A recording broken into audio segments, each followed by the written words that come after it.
Do-it-yourself aluminum embellishments, flowers, keys, etc.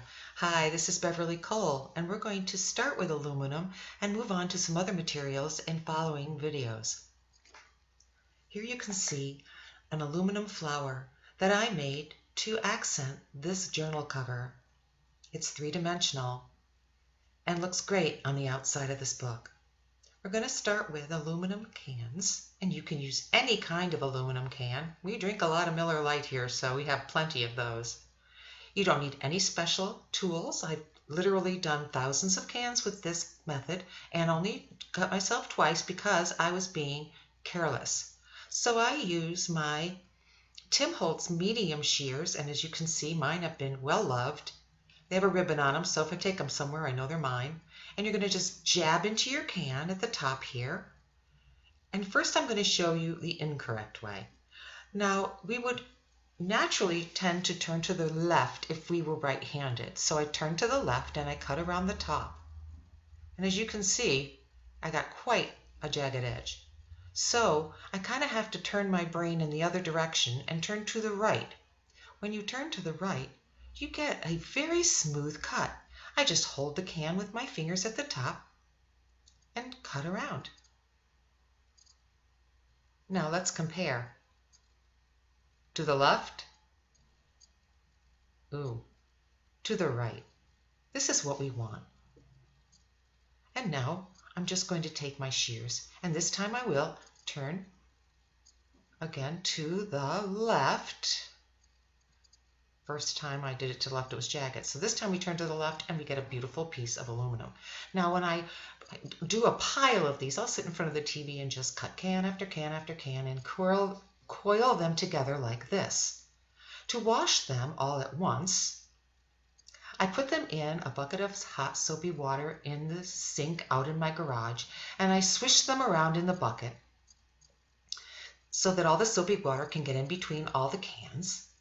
And then I take them out of the bucket, rinse them in the sink, and then put them on a towel just like this to dry. Now we're going to use a Holtz Alteration Biggs die, which is a steel rule die. So you can use any steel rule die that you may have.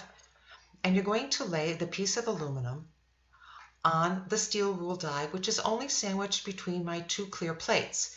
This is a big kick or big shot, depending on where you buy them. And this is the machine that I have used. Any machine I would think that could take the Biggs dies would work. Now this thing cuts like butter.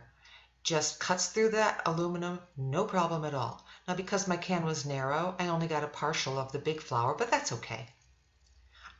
Now I can cut away aluminum that I've used and use the piece that's left.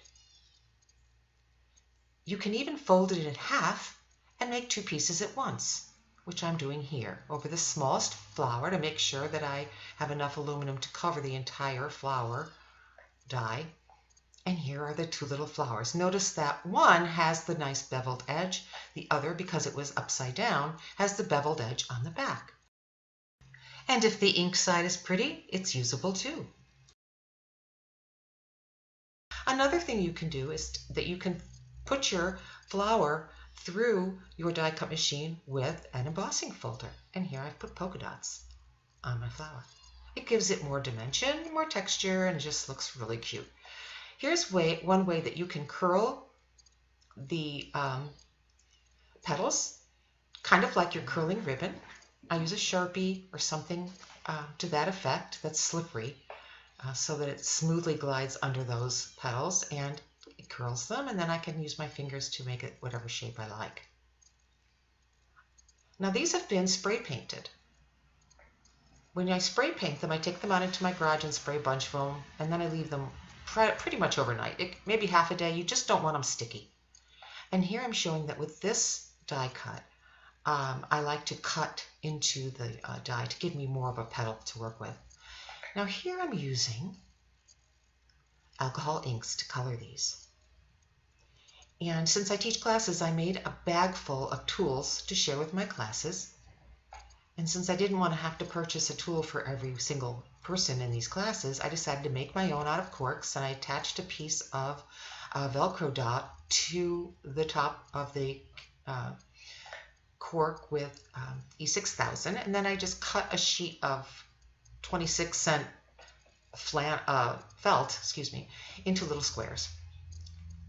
Now here's a flower that's finished, just to show you another thing you can do. You can put them on a clip.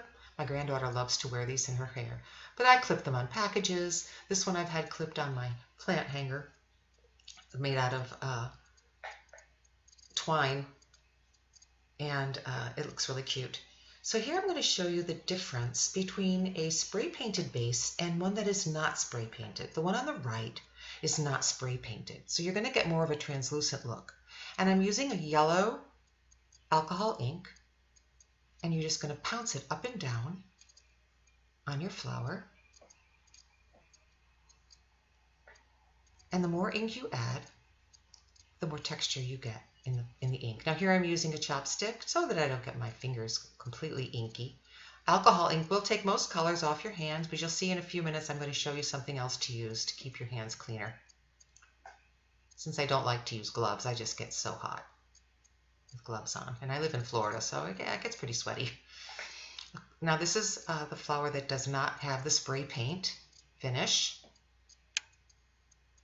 The spray paint just gives you a very nice opaque color, as you can see here. And you can see the texture. As you put layer over layer of ink, you reactivate the layer underneath, and it gives you some really cool texture.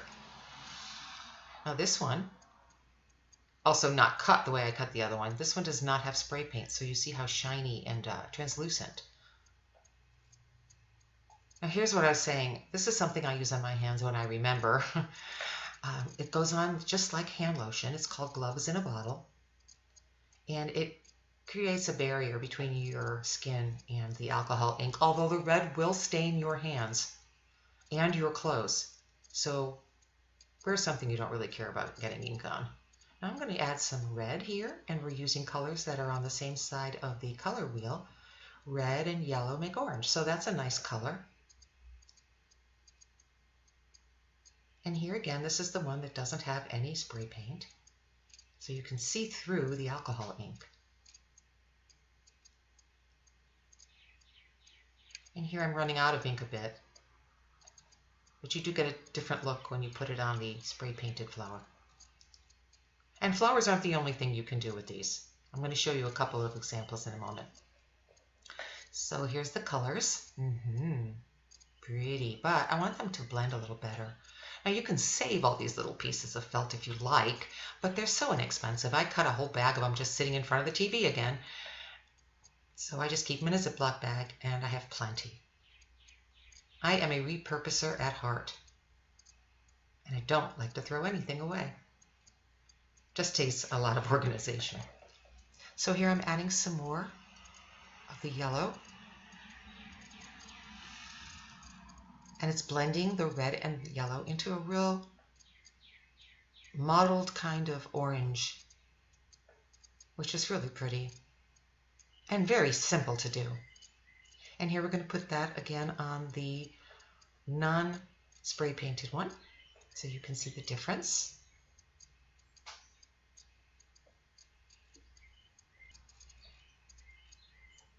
Okay, now here's another example. See this key and these gears. You can use the alcohol ink on any of the shapes that are cut out with these Biggs dies. And I like to use them on my collage. So here we're going to stamp on the flower using some StazOn ink and a background stamp that I've had for literally years. And I noticed that when I put this flower here, I did actually put it halfway down where there's no ink. But you cover it with a piece of scrap paper and rub, or you could use a brayer. And you're going to get an imprint on there of your stamped image. I really need to re-ink my StazOn. Here's one with a good StazOn ink pad, and notice the colors on these. They're more of a vintage color, and we're going to learn how to do that. This one's without any alcohol ink, just on the spray paint. So we're going to use this one, and we're going to make it into some leaves. So here I'm using some citrus alcohol ink, and now we're going to use some colors that are close on the color wheel in another area of the color wheel with blue and green. And green is made out of blue and yellow, of course. So we're good to go here without making any muddy color. Here's lettuce alcohol ink. It's a darker green.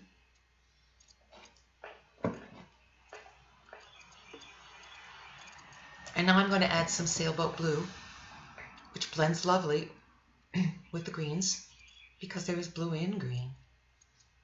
Now I'll add a little bit more of the citrus to kind of blend the blue in. And like I said, we're reactivating all of that ink as we do this. So they blend great. So there's our leaves and our little flower.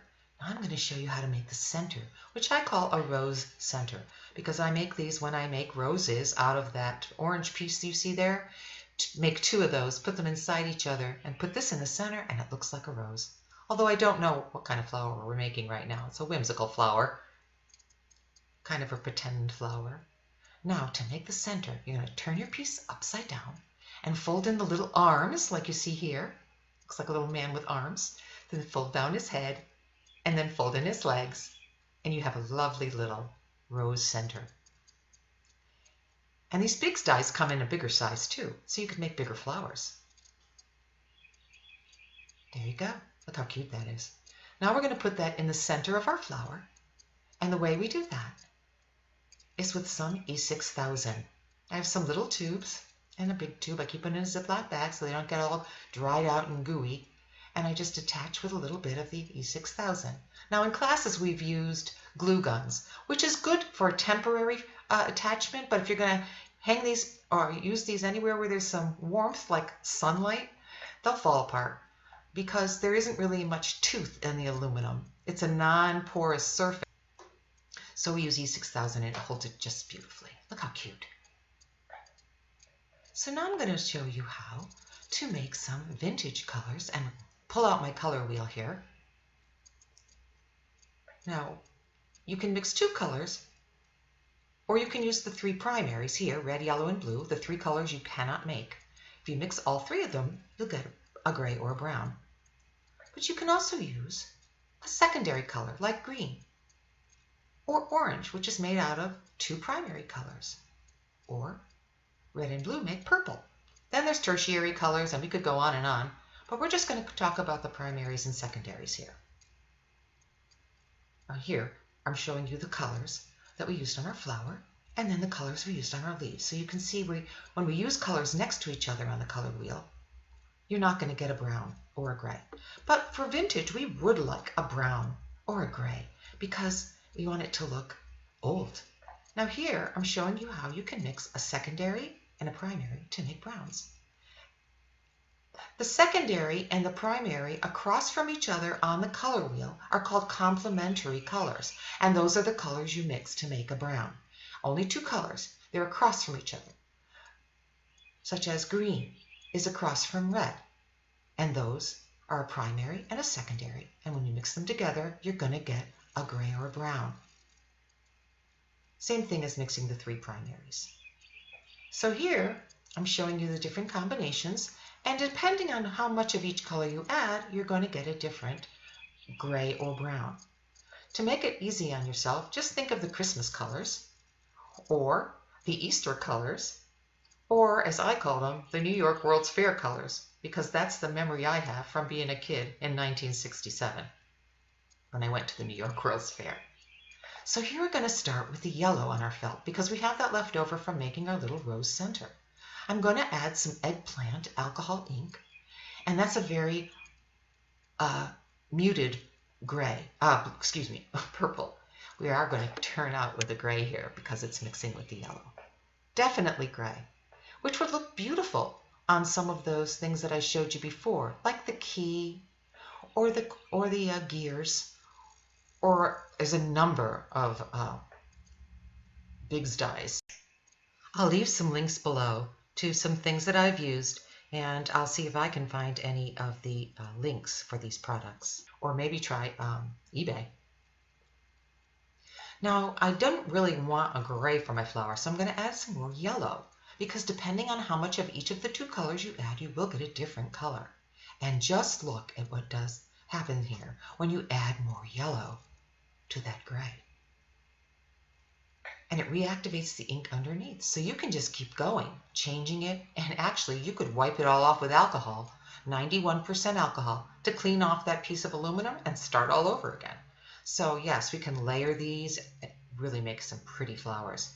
Now here is a piece that, interestingly enough, I forced, and you don't want to do this because you could break your machine, but I forced it through my machine with a regular thin die, and well, it kind of worked, but I cut it in half to make what I thought would make some cool book corners. So we're going to use the Christmas colors on this one to make a different gray or brown, and start with some green. And now you could even squirt both colors on at the same time. Remember, I added the purple to the yellow right on the piece of felt, and here I'm showing you can do one color at a time.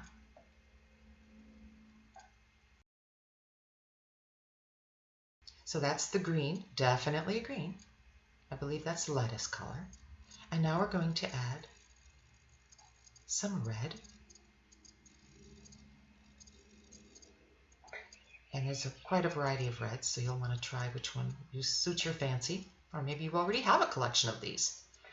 But I had a little trouble getting the color that I was happy with. Even though I added some more of this particular green and red, it just didn't seem to be turning into something I was happy with. So I decided to take some alcohol and squirted it right onto my piece of felt, 91% alcohol. And look how it took the color right out of my felt, which is fine because now we're going to remove color on our metal piece. The alcohol waters down the alcohol ink, and it gave me this really cool kind of pinkish patina, like a vintage pink. I thought it was so cool. So I'll have to make a couple of those. So here's the pieces we just made using browns by mixing the colors I showed.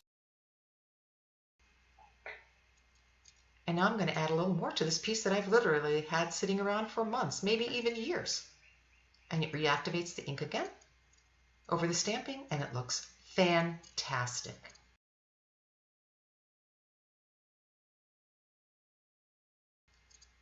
I hope you had fun. Thanks for joining me.